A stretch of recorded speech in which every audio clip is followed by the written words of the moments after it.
Family, what's up? Thank you for tapping in once again. Man, I'm excited to be here again and share this information. This is really good information that I feel like, if applied to your life, can really give you a 180 that you're looking for. And so today what I'm gonna be talking about is ego, right? And there's so many different definitions of ego going around. But for the sake of this video, I'm going to, give more of an anthropological perspective on what ego is and why we have an ego. And then moving forward, I'm going to give more of a modern day perspective and concept of it, and how we use the ego, and how the ego starts to become a nuisance in our lives, and why we should work on dissolving the ego. And so, to start off with the anthropological perspective, man, the ego, I see it like this, right? While we were evolving as human beings, there was a time where we weren't as civilized, we weren't as industrialized. And so we were in constant fight or flight mode, right? Everything was either dangerous or it was good for you. And so we started having to perceive the world that way and stay on our toes. And so we started making judgments like, this is good, I can be here, fire is good, you know what I mean? This is bad. Being outside of our group at nighttime is probably a bad idea because, it was our survival mechanism. And so I think that's the role ego played. And that's why we initially started being judgmental of the external world. But moving forward, man, as we industrialized, as we started finding more and more ways to create communities and societies and cultures, and we started advancing, what happened is we didn't necessarily lose that skill, which it once was. And I heard this once upon a time, and it's like we have a ancient mind operating in a modern world, or we have a primitive mind operating in a modern world. And you can see how that can create conflict, right? And so what you need to do is understand the role ego played and respect it for that, but understand that it doesn't necessarily need to be the same way. And you can see how that can be a nuisance, in a modern industrialized society, if you're constantly making judgments, right? Because now it's not so much about survival, but now it's about dogmatic views, right? Because a lot of times in Western society, we get molded and we get socialized to have our belief systems. And a lot of times we have our truths and we have our identities and we have our culture, and we believe that is the right thing. We believe that is good, essentially. And anything that doesn't fall under that, or parallel with that, or fall into agreement with that, we deem evil or bad. And when you deem something evil or bad, when you demonize something, you're repelled by it. And when you're repelled by things, and you got to understand, there's so many things that don't fall under the umbrella of what you believe is right. So if you're constantly pushing these things away, what you're doing is you're limiting the experiences you can have in life. And as human beings, our nature is to expand. And if you're creating a box in your mind, essentially what you're doing is you're constricting yourself. So that's how the ego can create, your limitations. One, it can create a lot of drama, and eventually and ultimately it's going to lead to you being disengaged. And you're going to find yourself in this space where, you're protecting yourself so much, and you're closing yourself off so much that you are no longer in harmony with life. Because life doesn't assimilate to the same laws that you've created in your head. Life doesn't assimilate and adapt to you. You have to assimilate and adapt to life, is essentially what I'm trying to say. And so moving forward, man, that's what the parallel I want to create and the contrast I want to create to show you how the ego can become a nuisance in your life. And now moving forward, I just want to, give examples of the space you can create for yourself when you make a conscious decision to dissolve your ego. And, there's a lot of videos out there. There's a lot of ideas on how to deal with the ego. And, you can go on YouTube and type in ego death or kill your ego or the ego is evil and all these types of things. And I was really invested in that information once upon a time. But my understanding is when you demonize something, ultimately what you do is you give it more power. Because when you deem something evil, that's really just a reflection of your ignorance. Because that's what we do. When we don't understand something, we fear it. When we fear something, we label it evil. So for me to say that I want to kill my ego means that I don't understand my ego. And for you to really dissolve your ego, you have to understand it. And so I don't want to make that the angle I'm coming from. I feel like to really deal with your ego and to really evolve your consciousness and elevate your awareness and consciousness, you have to be compassionate and loving and understanding of your ego. And, you can't pursue higher states of consciousness out of fear. And this is my personal journey, right? And this is a journey I'm still on. But I think to really tap into higher reserves of awareness, you have to understand yourself. You have to understand your narrative. What story are you telling yourself? Because we all have a story. From the day we're born to now, we've created these series of events that conclude our identity. And so you have to see what fears are integrated in that, what ideas are integrated in that, what limitations are integrated in that, what positive things are in that. Because ultimately the ego isn't all bad. Even things you deem positive about yourself are umbrellaed under the ego. And so you have to understand who you think you are, because that's what the ego is. It's who you think you are. It's the story, it's the identity, it's the labels, it's the experiences accumulated together, giving you an identity. And the first thing you have to do is understand what that is. Analyze yourself, reflect on your life, give yourself space to really feel and know how things make you feel and your triggers and all these different things. And you have to understand that. And the next thing you have to do is decide and really decide that even though these things, I'm aware of them, I am not them. Because you can't look at something from here and say that I'm that. The fundamental principle of the ego is everything external of this skin is not me, right? So I'm this, which means I'm not a candle. I'm this, which means I'm not a bookmark. I'm this, which means I'm not glasses. So anything you can see or perceive means it's not you. So if you can perceive your narrative, obviously that's not you, right? And so you have to create a distance between your idea of yourself. That's initially what I think is the first step in ego dissolution. And when doing that, man, that's going to be a process. You're going to have a push and pull. And sometimes you're going to realize how invested you really are in your identity and in your ego. You're going to realize how much of your awareness is invested in protecting this sense of self and how many attachments you have. And I was watching this video, man, actualize.org. Y'all should visit that site.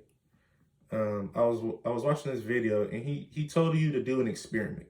And the experiment is sit in a room for 2 hours, lock the door, make sure it's quiet, make sure it's unstimulated, and sit in there and, just sit and watch yourself. Watch the stream of thoughts you have. and watch what your impulses are telling you to do. And you'll start to see, man, that your ego is compulsive. It's always searching for something to do. It needs to be fulfill your senses. It needs to be involved in something, right? It needs to be stimulated. And so that's the next step, I believe, is think about all the things that you use to stimulate yourself. Social media, your relationship, your boyfriend or your girlfriend, food, Netflix, you know what I mean? YouTube videos, all these things we use to stimulate ourselves and kind of drown out the ego, right? Because with the ego protecting itself all the time, it has a lot of negative perceptions. And if you just sit back and listen to what your focus is going into to try to preserve the ego, then you'll realize that you're actually a little bit manic. And we're all that. We're all subject to that. We're all victimized by that. We're all victimized by the ego. And it's a manic, you know what I mean, aspect of your psyche that's going on. But we've identified with it, and we've started to believe that it's us. So we never even get the idea that we should destroy it. Not destroy it, but evolve it and allow it to go. Let it go. And you know what I mean? When you make a decision that you're going to, you know what I mean, create distance between your ego or bring your ego under submission, there's going to be a lot of backlash. And it's going to be weird because you're going to start to realize I'm creating space in my conscious. And it's like I'm able to view myself from a third point of view. But this thing is literally fighting me. And you'll start to see like, yo, I've seen posts on Instagram like you're not spiritually evolving until you realize you're getting on your own nerves. Until you realize that you are the source of your problems. You're the common denominator in all your problems. So what is it about you? And ultimately, you can come to the conclusion that it's the ego. It's that aspect of you that is creating all this melodrama and all these things that aren't necessarily significant, but we magnify and make big because the ego is dependent on that to survive. And so if we take a step back and realize that, man, these things don't really matter. All these things I'm stimulating myself with ultimately don't fulfill me. And when you start to do that, you'll see that you start to create space. And once you start to create space, the ego calms down. And now things that used to bug you are minimized. You understand they're not so big. Things that were very, very important to you as far as your ideas and your narrative and your goals, a lot of those things start to dissolve, and whether it happens or it doesn't, it's not really a big deal. Because you understand these were pursuits of the ego. These were pursuits of your lower vibrational self. And once you start to distance yourself from that, you realize that I'm bigger. I'm bigger than a lot of things that I think were definitive of me. Right? And even me, man, I remember being a kid and wanting to be a professional athlete. I wanted to be a football player or a basketball player. And I realized, I remember getting to a certain stage in my life where, you know, I wasn't as good as I thought relative to all the people who wanted to go to the NBA or the NFL, you know, and that was heartbreaking. And so much of my identity was invested in being that person who made it into a professional sport that when that happened, it broke me. It was heartbreaking. It shattered my idea of myself. But what I thought broke me, you know what I mean, was actually just, you know what I mean, elevating me. Because I started finding a sense of self that wasn't dependent on a sport, right? If you think about it, really, really think about it, a sport is definitive of who you are? No way. And then even moving forward, man, my religion at a certain time, I identified as Christian, and then, you know, it was all these ideas of what it meant to be a Christian. And then when I realized I wasn't, then I felt boxed in that idea. And so I released that idea. And now, you know what I mean, my spirituality is way stronger than it ever was when I was identifying as a Christian. You know what I mean? And so I think when you begin to dismantle the labels you associate yourself with, that's when you actually add to yourself. And it's a weird equation, man. It's the more you subtract, the more ideas you subtract, the more spirituality, the more higher vibration you add. And that's really the equation that exists. And there's so much that can be said about that. But in conclusion, man, don't feel like you have to kill your ego. Because if you battling your ego, it's not a battle. If you make it a battle, then you're always going to lose.